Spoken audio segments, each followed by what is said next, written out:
Petrol, diesel రేట్లు పెరగబోతున్నాయా? తగ్గబోతున్నాయా? ఈ confusion ఇప్పుడు ప్రజల్లో ఉంది. ఎందుకంటే నయారా అనే ఒక petrol bunk chain of petrol bunks ఉన్నాయి వాళ్ళకి. దాదాపు 7,000 ఉన్నాయి. వాళ్ళు పెట్రోల్ రూ.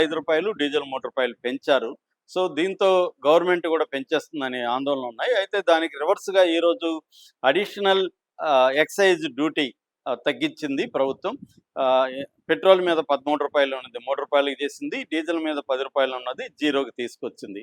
దీనివల్ల మళ్ళీ రివర్స్‌లో పెట్రోల్, డీజిల్ ధరలు పడిపోతాయనే ఒక ప్రచారం జరుగుతుంది. కానీ అది అబద్ధం. పెట్రోలు, డీజిలు రేట్లు పెరగవు. అట్లని తగ్గవు.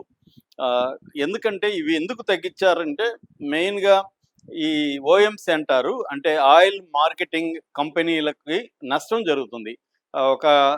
ఒక బేరల్ మీద ఒక డాలర్ పెరిగితే సంవత్సరానికి 16,000 కోట్లు నష్టం వస్తుంది ఇండియాకి.